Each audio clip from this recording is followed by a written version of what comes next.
Good evening, dear friends. Thank you for joining me this evening. Second Sunday in November, the first Sunday in this momentous time in the United States, at least, where one kind of has a feeling we have survived a crisis and there is a lot yet to come. That's politics, not getting into that.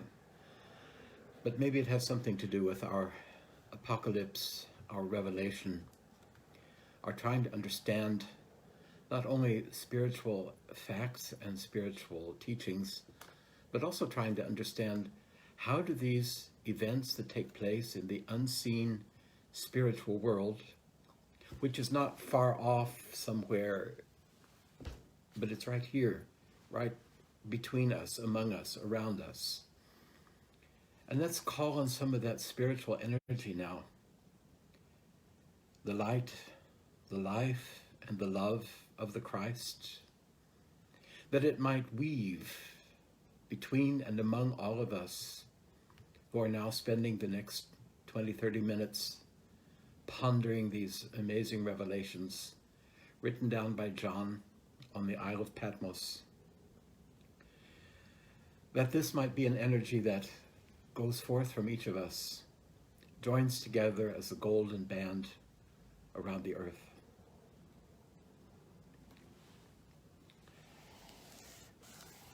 With the 15th and 16th chapter this evening, we enter into that part of the apocalypse upon which people concentrate a great deal. These are the chapters, along with 17, 18, 19 to some extent, that give the apocalypse, so to speak, its bad name, its bad rap, and that make people that have led to this idea that the word apocalypse means disaster and terrible things happening and God punishing us for our sins and our transgressions. I'm not going to try to dispel all of those presuppositions and those ideas this evening. I would like to try to look at the place that the events of these two chapters have in the great whole of the apocalypse. To begin with, the vision of the Son of Humanity in the first chapter, this magnificent being that speaks to John and wants to reveal the things that are to come. And then the 7 letters to the 7 communities in what we now call Asia Minor. After that, this magnificent vision of heaven, the 24 elders, the throne, the 7 spirits before the throne, and the 4 living creatures. And then the Lamb that appears in the midst of the throne, and the book or the scroll with 7 seals that only this Lamb, this sacrificial being, is able to open.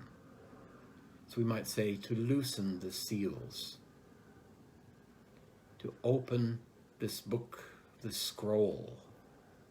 And then the 7 appearances that come forth from the scroll, where the 7th reveals 7 trumpets given to 7 angels who begin to blow, to sound. And then the 7 trumpets which sound throughout many, many chapters of the apocalypse, where we could have the impression, this essence of sound, of tones, resounding from the cosmic realms, resounding within each of us. That these cosmic tones awaken spiritual longing, spiritual hunger, spiritual energy to go and to search and to develop ourselves, to open our minds and hearts, to become those people who are then able to witness that amazing portent, as it's called, the woman clothed with the sun, bearing the child who will guide his people with the staff of iron. And this great red dragon who battles with Michael and his hosts, who's thrown to the earth and who lives among us and in us in between each of us.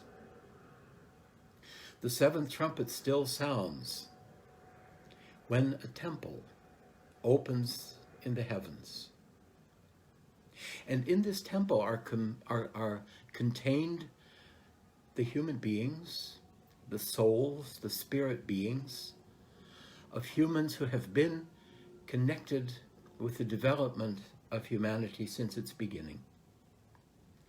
These are human beings who in their very most beginning stage were completely part of the cosmic creator. All was one, we might say.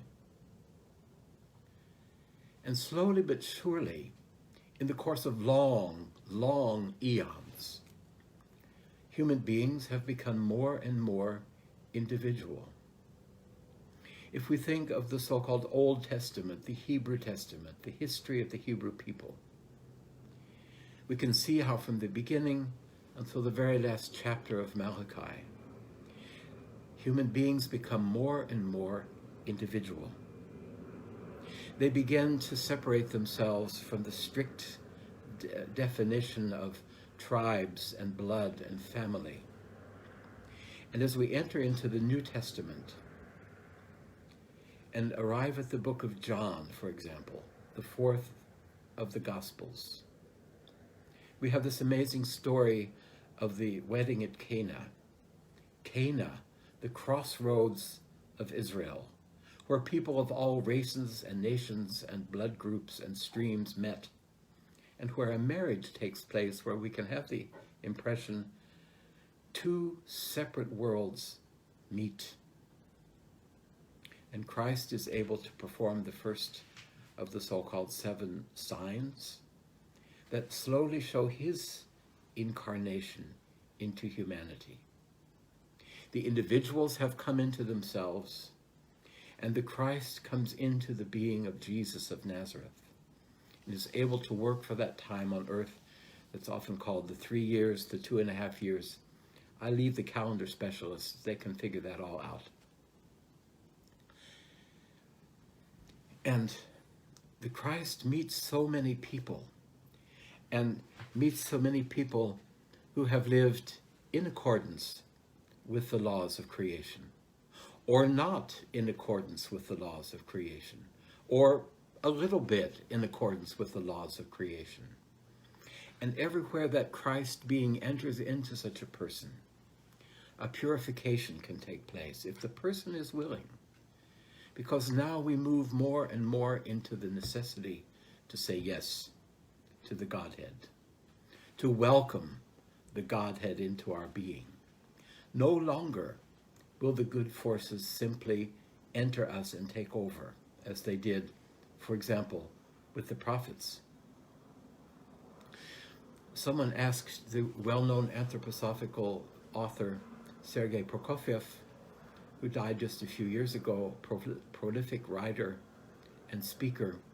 Someone asked him, Herr Prokofiev, how does it come that the good forces seem to have such a hard time reaching us and becoming part of our lives, and the evil forces seem to just take over everywhere, and they seem to be running the universe? How can that be? How can that be part of God's plan? And the answer that he gave, it's in his book about the appearance of Christ in the etheric realm. His answer has stayed with me for a long time and is, to a certain degree, a bit of comfort, in that he said, the evil forces will just come in and take over. They don't ask permission to enter our lives, to violate our individuality, to enter our souls and our spirit and take over our bodies and our lives and our cities, crowds, panic and such. The evil forces don't knock on the door and say, excuse me, may I come in? I'd like to offer you an evil cup of tea. I'd like to pervert your good intentions. This does not happen. They simply come and they take over, if we allow it. The good forces, on the other hand, will always wait until we ask, until we pose an earnest question. to invite them to work together with our soul, our spirit, our minds and bodies and hearts. And then we can form an alliance, not to destroy evil, but to transform it and to harness those forces for the positive development of the human being. And so we come to this 15th and 16th chapters of the book of Revelation, and once again we see another portent in heaven. 7 angels with 7 plagues, which are the last, for then the wrath of God is ended. We're in a temple. We're in the place where the human being meets the divine, where the human and the divine merge, where the human takes on the divine forces and is able once again to leave the temple, to return to its daily life, and to spread those good forces around. And now the altar of this temple is full of 7 bowls, 7 golden bowls, which are full of incense. Now, many months ago, I lit a charcoal here and burned some incense. Some of you might have been there. And we saw how the smoke rises, how first the little incense, the little frankincense it was, begins to melt, becomes liquid, becomes gas, and then manifests itself in the form of smoke, which rises. It's light, lighter than the air around it. And now we're going to see how one after the other, one angel after the other, takes one of these bowls of incense and hurls it at the earth. And every time the incense, this bowl of incense is hurled at the earth, terrible, terrible things happen. We could say terrible, horrible, when people die, when they get dreadful sores over their body, when a lake turns into something of the blood of a dead human being, when people are scorched with terrible heat. We could say this is dreadful and punishing. On the other hand, we could wonder, as one who has celebrated a liturgical celebration for the last 28 years or more, every time we celebrate that service, the priest takes 3 times a censer with a glowing charcoal, pours a particular mixture onto that glowing charcoal, allows the smoke to rise, and prays twice over the chalice while circling it with the incense. Into that chalice has been poured a mixture of grape juice and water, and behind the chalice, lying on a silver plate, are little pieces of bread and wine, recognizing the so-called Last Supper, or as I like to call it, the first Christian communion.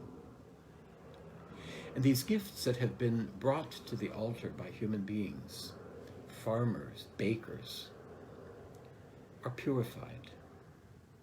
The incense, the effect of the incense, this melting and burning of something that has hardened in the sun, purifies the gifts that have been brought to the altar. And then in our Christian community practice, the priest takes the censer a 3rd time, sometimes lays more incense on the charcoal, and censes the entire altar, the front, the right side, the left side, symbolically, so to speak, the back by swinging the censer along the candles. And then we might say this entire area of the altar has been penetrated by these forces of nature, this material that has hardened in the sun and then been melted and released into the air. And then the act of consecration of man can proceed, can continue in this purified air. And now we might say these bowls of incense, these golden bowls where the incense, the burning incense, is thrown down to the earth, not as a punishment, but as a purification of those many, many, many choices which human beings have made, which were not in accord with the laws of creation, which were not in harmony with the spiritual streams of energy that move into the earth, into human beings, into the plants and animals and minerals, that come from the stars, from the fixed stars, from the movable stars, from the planets, especially from the sun. All of these streams have their own particular laws. And as human beings, we sometimes experience these laws kind of intuitively. Sometimes we have learned certain things. We've learned, for example, that it is healthy to sleep when it's dark outside. A dear doctor friend of mine out in the Bay Area in California always wanted us to go to sleep when the sun goes down and to wake up when the sun comes up. That would be a very, very consistent living with the rhythms of the universe. Just one example. You won't be punished if you don't do that, don't worry. But in a way, we do punish ourselves by setting ourselves aside from the true cosmic rhythms. And as long as we do that consciously and are willing to accept the consequences, we usually get away with it. But the many individuals who are discussed in this, especially chapter 16, where so many dreadful things take place, and it seems like perhaps this burning incense is just falling randomly onto perfectly innocent human beings and animals and lakes and rivers. And how could this be? How can God let this happen? And we hear so often when something terrible takes place. It's not God punishing. It's human beings accepting the consequences of their actions. Perhaps not accepting joyfully, but realizing, when I have gone so far out of the path of the cosmic energies, perhaps even consciously daring the cosmos, taunting the angels, cursing the angels, cursing God. Think of Job, this character in the Old Testament who was tested, you might say, within a millimeter of his life, and always held on because deep inside he felt the connection with the divine. And no matter what happened in the outer world, he was able to hold on to that connection. But for now, we are stuck, so to speak, in the midst of the book of Revelation, where the tests and the trials and the tribulations are at their deepest. Sevenfold purification of the wanderings from the path, the strayings, the denials. These are being purified, rightened.